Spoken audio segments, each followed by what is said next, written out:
मंच पर उपस्थित परम श्रद्धेय दीपक भाई, महाराष्ट्र के माननीय मुख्यमंत्री जी, माननीय उप मुख्यमंत्री जी,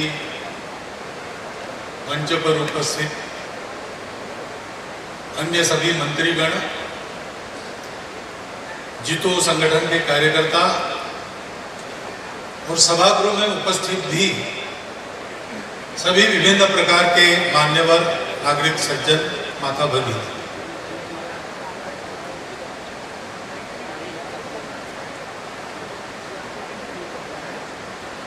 मुख्यमंत्री जी ने बताया 3 महीने पहले नागपुर में एक कार्यक्रम था। Doctor Abaji Thatte cancer institute का लोकार्पण हुआ। बहुत अच्छा काम उनका चल रहा है।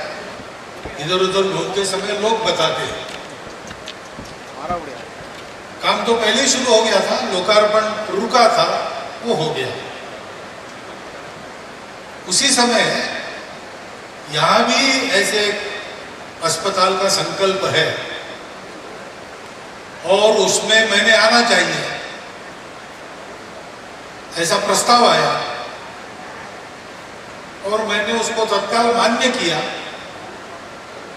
ये जानते हुए भी कि बहुत व्यस्त प्रवास रहता है, उसमें आड़ा टेढ़ा घूमना पड़ेगा। भी मैं गुवाहाटी में था कल, आज सुबह निकला वहां से, और कल मुझे भुवनेश्वर में जाना है। कोई व्यक्ति गुवाहाटी से भुवनेश्वर भाया नागपुर ऐसी टिकट बनाता नहीं, लेकिन मैंने बनाई, मैंने प्रवास बनाया इसलिए कि ये जो काम हो रहा है वो बहुत शुभ कार्य है, सत्य कार्य है और शिव कार्य। ये जो कार्य है, इसके कारण लोगों का कल्याण होगा, वातावरण अच्छा बनेगा। क्योंकि जैसा कि बताया गया कि मैं कहता हूं, बहुत से लोग कहते होंगे, मैं अकेला नहीं कहता हूं, कि पहले तो जीवन का विचार करते समय रोटी कपड़ा मकान ऐसे चलता था। रोटी कपड़ा मकान जितना आवश्यक लगता है, कदाचित उससे भी ज्यादा आज सामान्य व्यक्ति को शिक्षा और स्वास्थ्य की आवश्यकता ज्यादा है।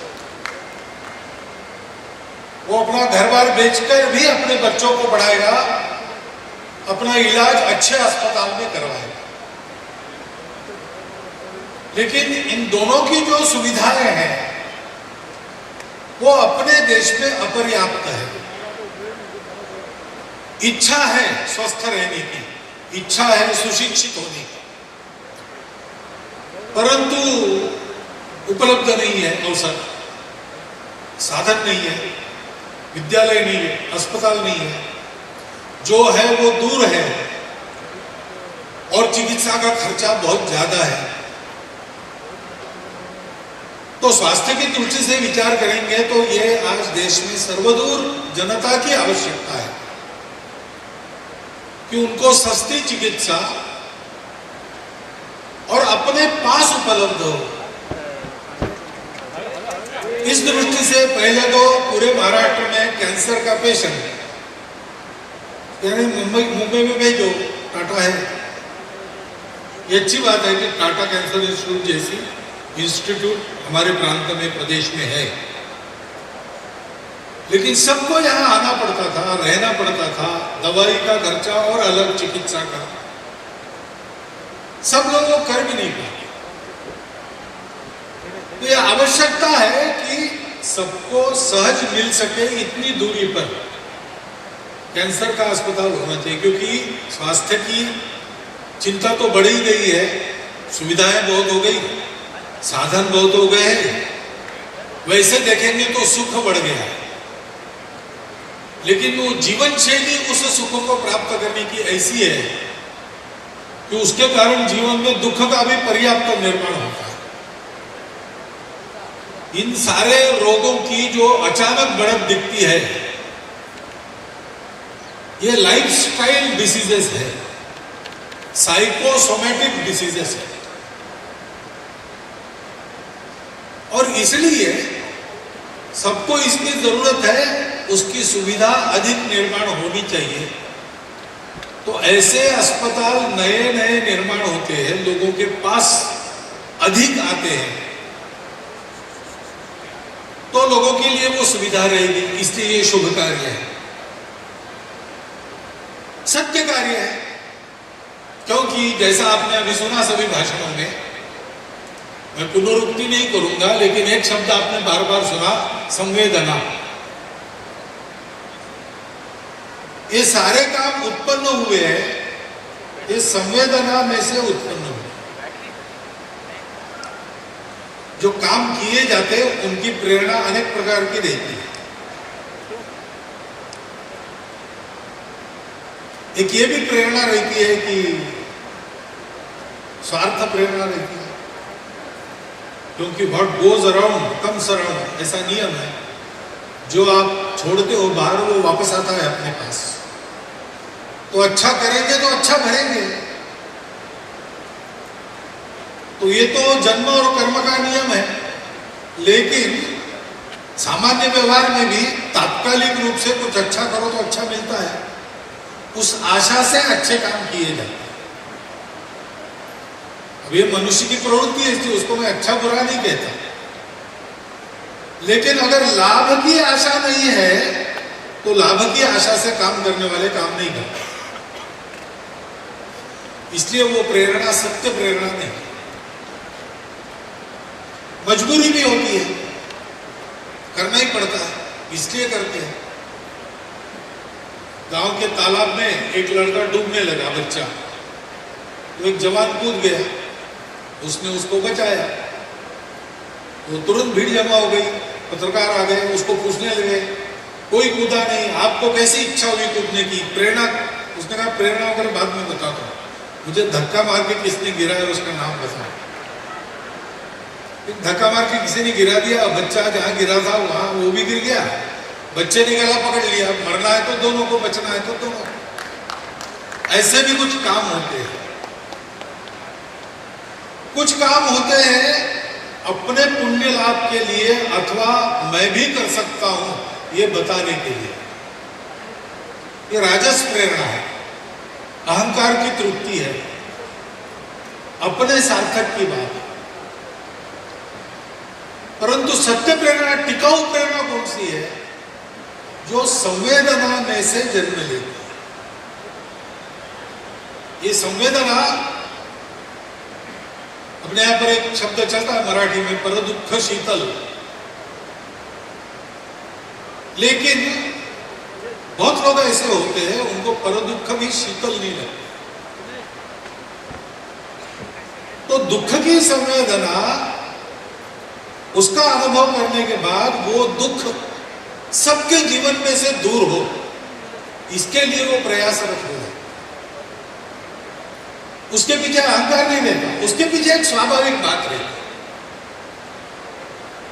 आग लगी और घर में अपना बच्चा फंस गया है, ये जब माता को पता चलता है तो वो दौड़ती है।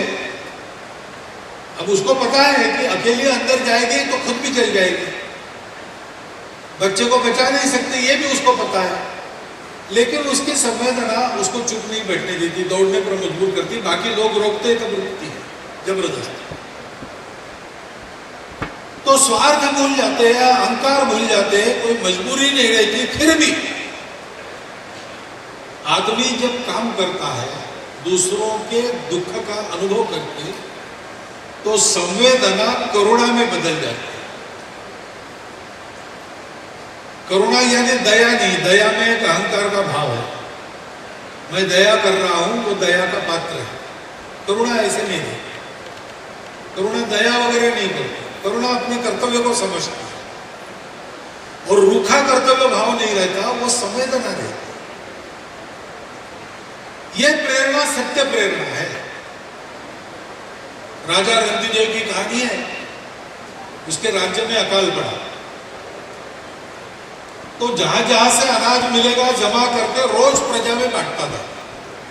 अपने घर का अनाज तो पहले ही दिन उसने लुटवा दिया, और इसलिए उसके अपने महल में भी खाने को कुछ नहीं रहता। तो राजा, राजकुमार, राजकुमारी, राजपुत्र सब काम में लग गए। 7 दिन के बाद घूम-घाम के आए, 7 दिन के भूखे थे। घर में आकर देखा तो थोड़ा सा सत्तू था एक कटोरी में, उसके 4 भाग किए, चारों बैठ गए। थोड़ा सा पानी बचा था, वो भी 4 कटोरी में 4 लोगों ने बांट लिया।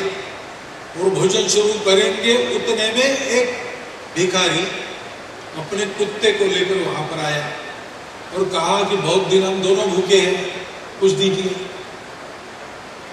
तो राजा ने अपना सत्तू उसको दे दिया। उसने खाया और कहा बहुत कम है जी, मैं बहुत दिन का भूखा हूं। तो रानी ने भी दिया, राजकुमारी ने भी दिया। फिर उसने कहा मेरे कुत्ते को भी खिलाइए, तो राजकुमार ने भी दे दिया। फिर उसने पानी मांगा, 3 लोगों का पानी ये पी गया, चौथे का पानी कुत्ता पी गया। राजा के आंखों में आंसू आए तो उसने कहा महाराज, आपको दुख देकर मुझे मेरी भूख मिटानी नहीं है। आपको दुख हो रहा तो मैं बंद करता हूं, वापस दे देता हूं जितना बचा है। तो राजा ने कहा कि तू खा रहा है इसलिए मुझे दुख नहीं हो रहा है, इतने दिन का तू भूखा है, इतना खाके भी तेरा पेट भरा नहीं होगा। अगर तू अब और मांगेगा तो देने के लिए मेरे पास कुछ नहीं, इसलिए मुझे दुख हो रहा है। इस प्रकार की वो सेवा होती है। कितना करना, जितना करेंगे उतना कम लगता है। पूरी ताकत लगाकर सब कुछ करने के बाद भी और कुछ करो ऐसे लगता है। अपने देश के प्रति भक्ति का भाव प्रकट करने वाला एक गीत है, उसमें भी ऐसा है, तन समर्पित मन समर्पित हो रही है जीवन समर्पित, चाहता हूं देश की धरती तुझे कुछ और भी दे। ऐसी सेवा जहां होती है वो शुभ है, वो सत्य है, वो शिव है। क्योंकि अभी महाराज जी ने बताया, उन्हीं का अधिकार है बताने का, मैं तो उनकी ही सुनी सुनाई बात आपको कह रहा हूं।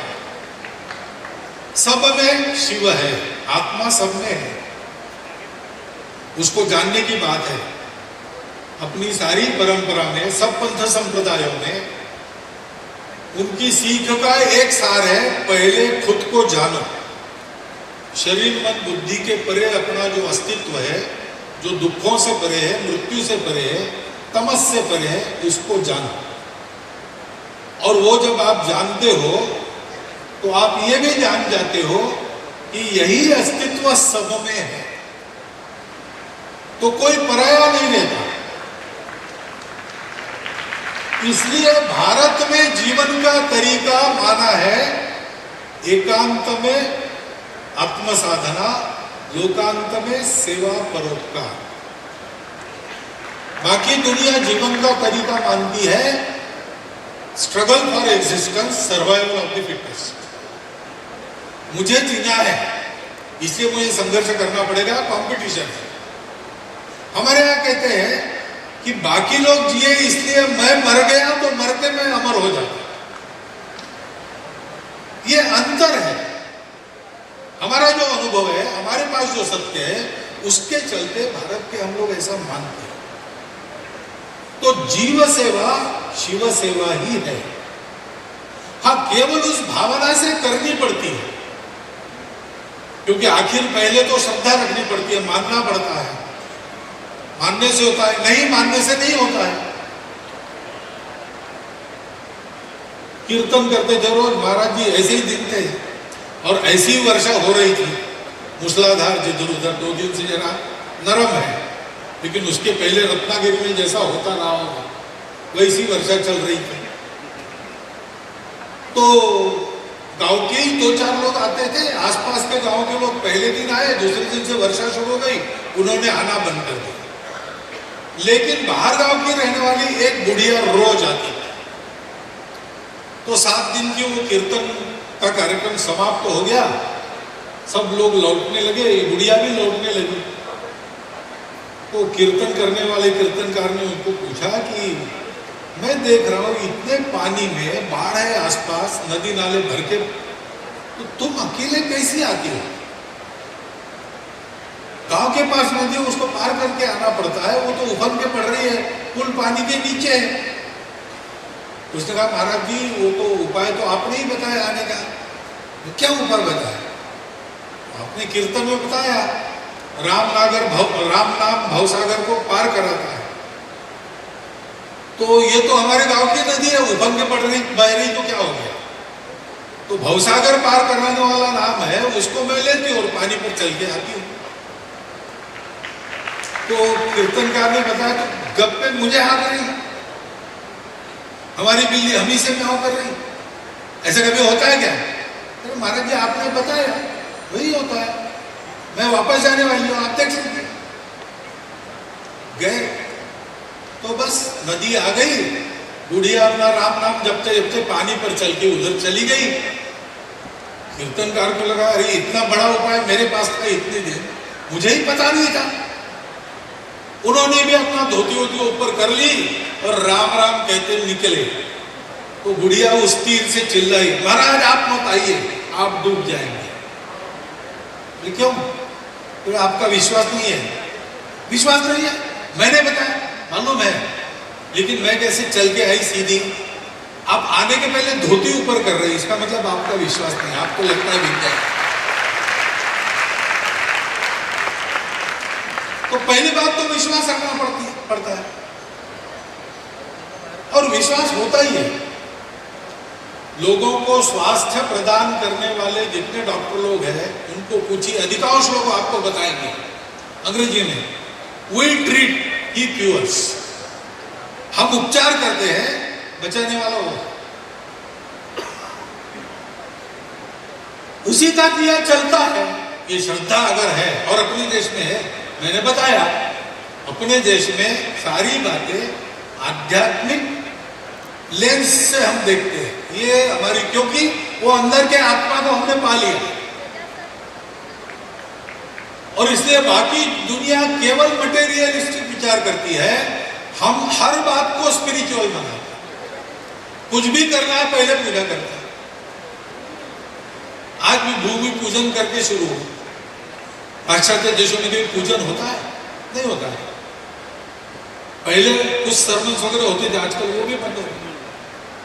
लेकिन हमारे यहाँ हर बात में पवित्रता देखते हैं, हर बात में चैतन्य देखते हैं, और इसलिए ये मानकर जब हम करते हैं तो हमको लगता है कि हम सेवा प्राणियों की नहीं कर रहे, हम सेवा ईश्वर की कर रहे हैं। तो ईश्वर की सेवा में पवित्रता चाहिए, स्वच्छता चाहिए, उत्तमता चाहिए, व्यवस्थितता चाहिए। हम उसकी चिंता करते हैं, घर में पूजा करते तब बासे फूल कभी नहीं रहते।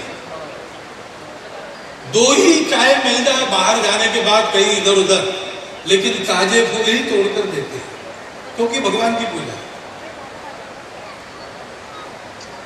वो भगवान की पूजा के भाव से जब किया जाता है तो वो शिव भाव से जो सेवा होती है उसको जीव सेवा है।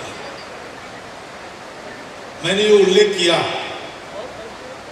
ये शिव कार्य हो रहा है तो इस भावना से हो रहा है, और ये शुभ सत्य और शिव होने के कारण ऐसा यहां हो, ये अपेक्षा भी रहेगी। और अभी तक जिस प्रकार से आप लोगों ने किया है वो अपेक्षा भविष्य में पूरी भी होगी, इसका मुझे तो विश्वास है। लेकिन ये ध्यान रखना पड़ता है। मैंने विषय इसलिए निकाला कि सबको इसका ध्यान रखना पड़ता है, क्योंकि ऐसी सेवा करते करते तो हम ही हैं, हमारे हाथ लगते हैं। भौतिक दुनिया में तो हम ही दिखाई देते करते हुए, तो हमने किया ऐसा एकाध क्षण मन में आ सकता है, वो मन में लाए बिना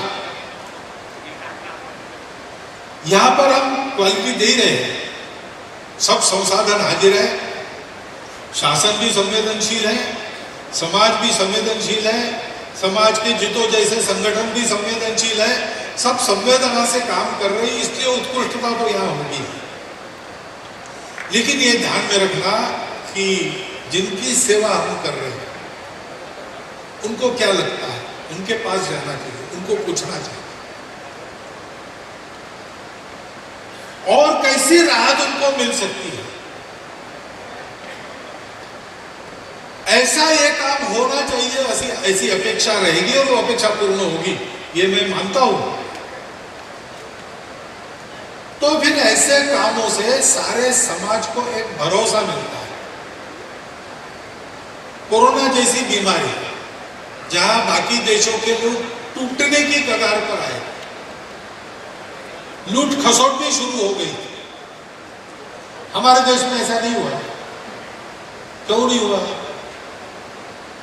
क्योंकि सब लोग खड़े हो गए, सामान्य समाज भी खड़ा हो गया, डॉक्टर लोग भी खड़े हो गए, अस्पताल के कर्मचारी भी खड़े हो गए, सामाजिक संगठन भी सामने आए, धनी लोगों ने साधन संसाधन उपलब्ध कर, सबने मिलकर उस कोरोना नाम के राक्षस का प्रतिकार किया।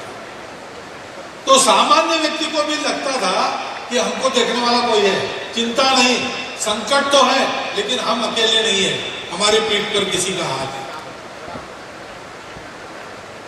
समाज के अनेक लोगों की स्थितियां अलग अलग रहती है, लेकिन सबका नीति धैर्य एक समान रहता है। क्यों रहता है? प्रतिपल प्रतिक्षण सामान्य व्यक्ति को छोटी छोटी बातों में अनुभव होता है कि मेरे पीठ पर हाथ रखने वाला कोई ना कोई है, मेरे दुख का ध्यान किसी न किसी को है, और इसलिए ऐसे काम होते रहते समाज में। लड़ने वाला मैं अकेला नहीं हूं, जैसे सैनिक को लगता है कि सीमा पर मैं हूं लेकिन पीछे सारे खड़े हैं। कारगिल की लड़ाई चल रही थी तो ट्यूशन लेने वाले एक शिक्षक ने अपनी अग्रिम साल भर की फीस आई थी वो फंड में दे दी। 3 दिन भीख मांगकर भिखारी ने भी 350 रुपया लाया, जमा कर दिया कारगिल। सेना पर जवान लड़ रहा था, यहां रास्ते पर हर सामान्य व्यक्ति कारगिल की लड़ाई लड़ रहा है। ऐसे जब होता है तो समाज विजयी होता है। उस विजय की हम लोगों को बहुत आवश्यकता है।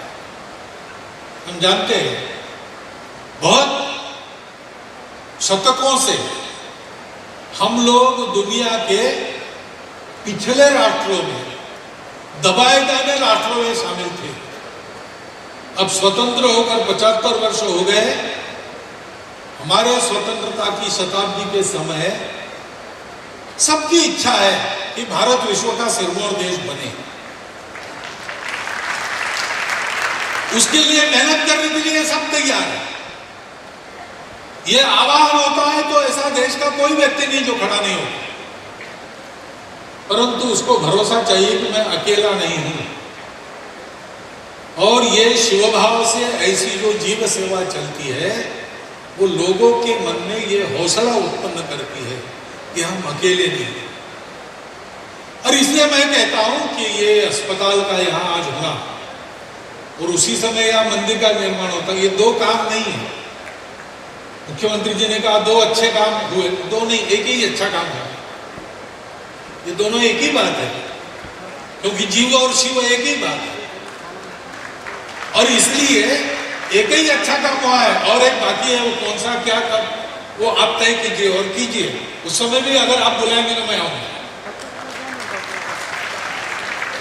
ऐसे अच्छे काम होते चलते हैं, उससे समाज बनता है, समाज बढ़ता है। और सौभाग्य की बात है आज हम ऐसे समय में यहां पर बैठे हैं कि ऐसे अनेक काम हो रहे हैं। मैं हमेशा कहता हूं कि अपने देश में जितना खराब होता है, ऐसी चर्चा होती है, उससे 40 गुना ज्यादा कम से कम अच्छा हो रहा है। तो घूमते समय मैं देखता हूं, जो आंख और कान खुले रखकर घूमेगा उसको ऐसे दिखेगा।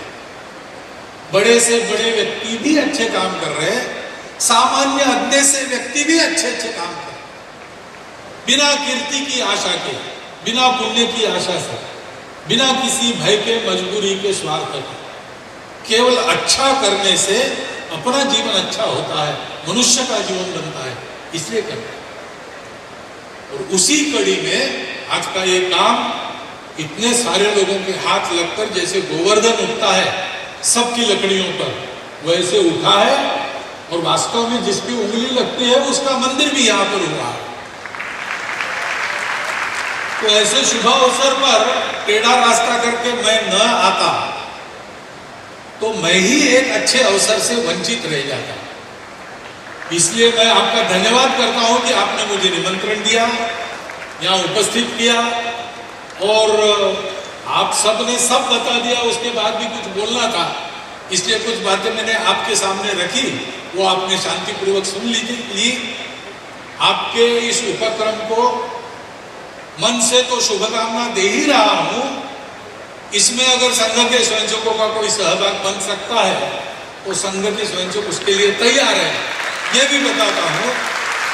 और आप सबको धन्यवाद देता हुआ मेरे 4 शब्दों को समाप्त